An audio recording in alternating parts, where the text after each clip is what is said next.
Hi guys, it's Monique from earlylearningmom.com. I can't believe it. It's already the end of April. Today's April 30th. Usually I record these videos at the very beginning of the next month, but because Tuesday is my work night and we're done reading for the month, I thought I would quickly do a what we read in the month of April. Couple things to note.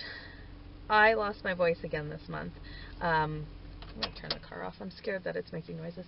I got laryngitis yet again. I'm not sure. For those who follow this series, you'll know in December, it was either December or January, I got laryngitis. And unfortunately, I got hit by it again in the month of April. So that slowed us down a little bit, but I kind of pushed through it. And regardless, we did get a bunch of books read.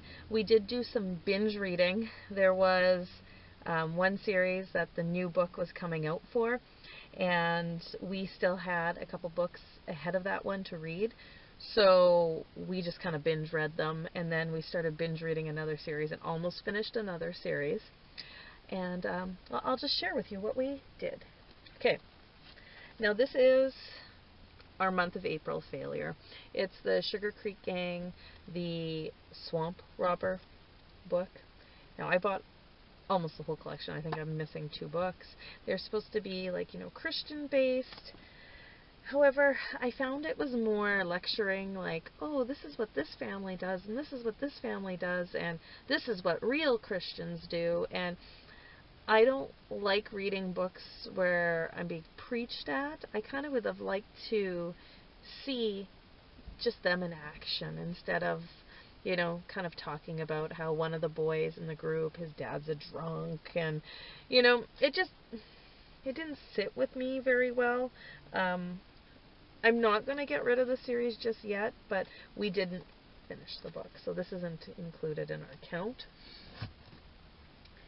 I read with Sakaki The 100 Dresses. Now, this was an amazing, amazing book. Let me see if I can get it. There we go. It was recommended by Bookshark. It's part of their K level, and it really talks about bullying and, passive-aggressive bullying. It was just, we ate this one up. Love it. It's amazing.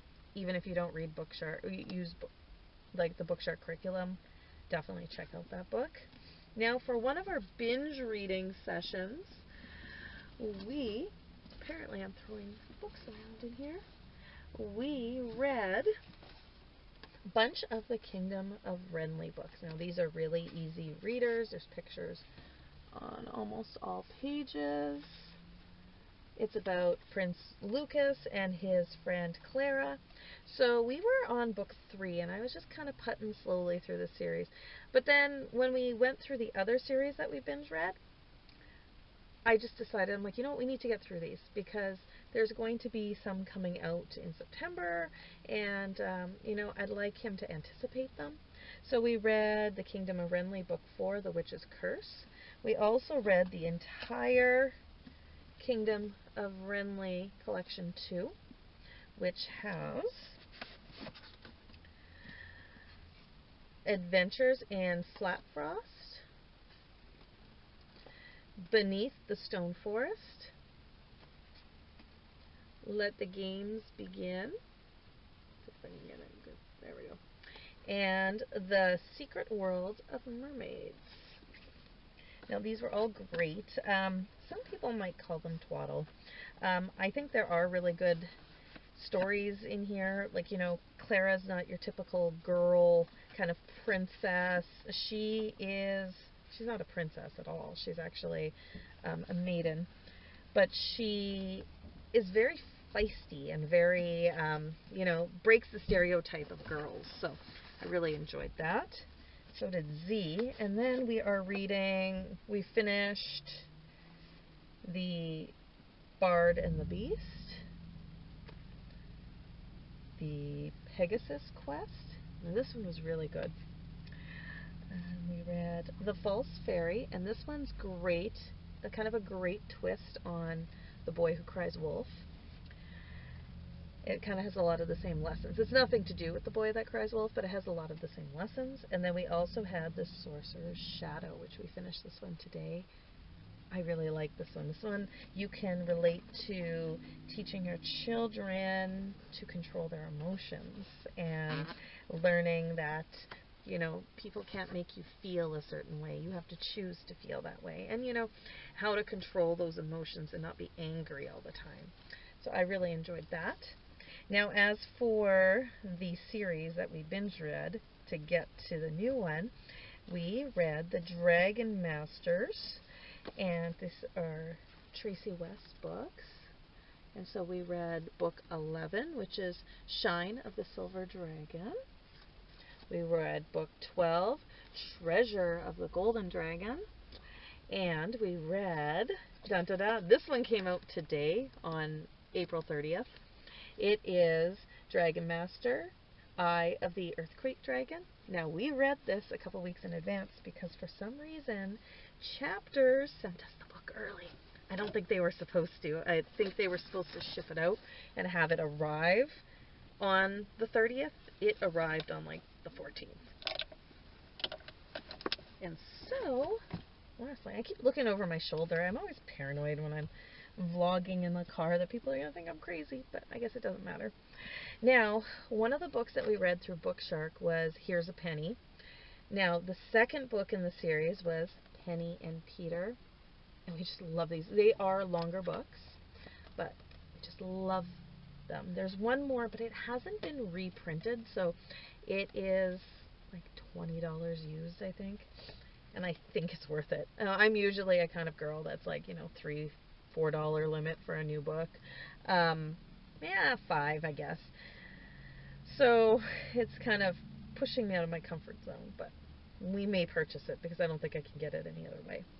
We also read The Story of Dr. Dolittle. Now, this was a Bookshark recommendation for level K. I was pleasantly surprised. I thought it was going to be kind of silly and goofy like the movie, which I enjoyed as a child, but as an adult, I'm kind of like, eh. Totally different. Totally different. Give it a chance if you're thinking it's kind of like the Eddie Murphy kind of Dr. Dolittle. It's not. It's very good. We also read The Magic Treehouse, book 29, Christmas in Camelot. And of course, one of our favorite series, The Boxcar Children, and this one's Mike's Mystery, and it did not disappoint. So how many did we read? We went 1, 2, 3, 4, 5, 9, 13, 14, 15, 16, 17, 18. So we had 18 books that we read and one fail that we didn't finish reading. And the old me would have pushed through, and I would have said, no, we're getting it done. But Z wasn't into it. I wasn't into it. And I decided just because you start a book doesn't mean you have to finish it. So we made the decision. We're going to put it away. Doesn't mean we're not going to pick up that series again. It may mean we won't pick up that series, but I'm not killing it off yet. So we might wait a couple years and then see it through a new set of eyes. So anyhow, thanks for watching. If you've read any of these books, what did you think of them? Do you have any book recommendations for me based on these books? If I like these, would I like something else? I love talking to you guys in the comments, so comment down below. And wait, next month we will do Raising Bookworms, What My Kids Read in May. Thank you very much, and we'll see you next time.